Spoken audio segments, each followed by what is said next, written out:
సరిపోదా శనివారం లాంటి block buster హిట్ని అందుకొని ఇప్పుడు ఈ సినిమా గురించి మీరు నిన్న చూసారని చెప్పి విన్నాము. సో మీకు ఎలా అనిపించింది మీ మాటల్లో? ఫస్ట్ ఆఫ్ ఆల్ ఇక్కడ వచ్చిన అందరికీ నమస్కారం. రితేష్, అంటే ఒక డైరెక్టర్గా ఫస్ట్ నీ గురించే మాట్లాడాలి. Big fan of your work man. అంటే the thing is there are very few film makers who has that visual grammar and visual comedy. So అది నువ్వు పుల్ ఆఫ్ చేసిన విధానం వచ్చేసరికి నాకు మత్తు వదలరాలో సర్ప్రైజ్ అయ్యాను, నేను హ్యాపీ బర్త్డేలో సర్ప్రైజ్ అయ్యాను, దీనిలో కూడా వచ్చేసరికి surprise me again. So it's not so easy, you kept doing it again and again.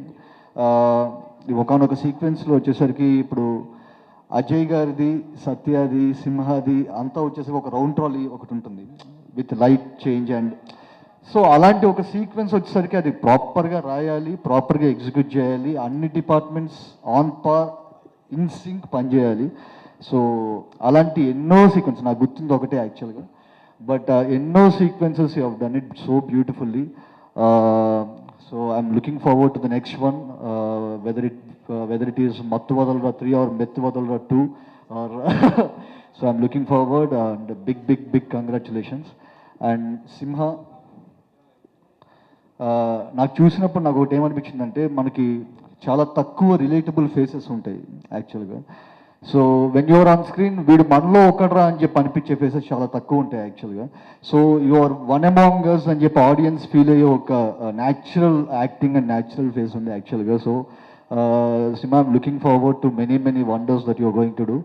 And the big brother Bhairava, big fan of your work and colour photo కానీ కార్తికేయ 2 కానీ మీరు చేస్తున్న వర్క్ ప్రతి ఒక్కటి వచ్చేసరికి it's outstanding. Very much looking forward for your next projects. And Satya యాక్చువల్గా సరిపోదా శనివారంలో వచ్చేసరికి ఒకనొక రోల్, అంటే మామూలుగా సత్య ఒక రోజు రోల్ అలాంటివి చేయడు, నా కోసం చేశాడు. అది కూడా వచ్చేసరికి కష్టపడి బతిలాడి చేయించి ఎడిట్లో తీసాను. అది చెప్పేయాలి. సో రేపు డిలీటెడ్ సీన్ ఎలాగో వచ్చారు రిలీజ్ చేయబోతున్నాయి, ఇప్పుడు చెప్పేస్తే బెటర్ అది. So Satya, it's been a blessing. అంటే నీలాంటి ఒక పర్సన్తో వర్క్ చేయడం అనేది.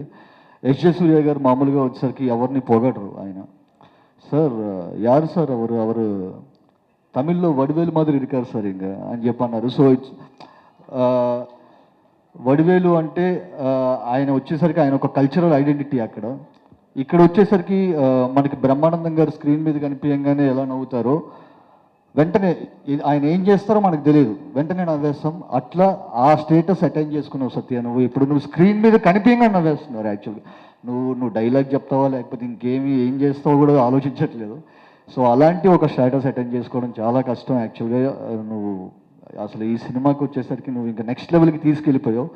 అండ్ నాకు తెలిసి ఆ క్లైమాక్స్లో 16 ఏళ్ళ వయసుకి నువ్వు వేసిన డ్యాన్స్కి మళ్ళీ రేపు వినాయక చవితి నిమజ్జనానికి మళ్ళీ ఆ సాంగ్ మళ్ళీ దానికే డ్యాన్స్ వేస్తారు అనుకుంటారు. సో అంత అసలు థియేటర్ మొత్తం వచ్చేసరికి ఒక్క రకంగా ఊగిపోయింది అసలు ఆ సీక్వెన్స్కి. అండ్ కార్తిక్ సార్, మా సరిపోదా ఎడిటర్ సార్, బ్యూటిఫుల్ వర్క్. చాలా చాలా చాలా బాగుంది యాక్చువల్గా. మీరు ముందు నుంచి చెప్తూనే ఉండేవాళ్ళు ఈ సినిమా గురించి ఎలా ఉండబోతుందని చెప్పని. చాలా చాలా బాగుంది. అండ్ చెరీ గారు sir, congratulations for another block buster. And Raja and Sunil గారు, జీవన్, రోహిణి గారు సార్, మీ పేరు నాకు తెలియదు, బాజీ ఊర్నా కొడుక పేరు ఇద్దరు, వాళ్ళిద్దరూ చాలా బాగా చేశారు. So for each and every one to the whole team. And Naveen గారు అండ్ రవి గారు, congratulations on another block buster. Thank you so much.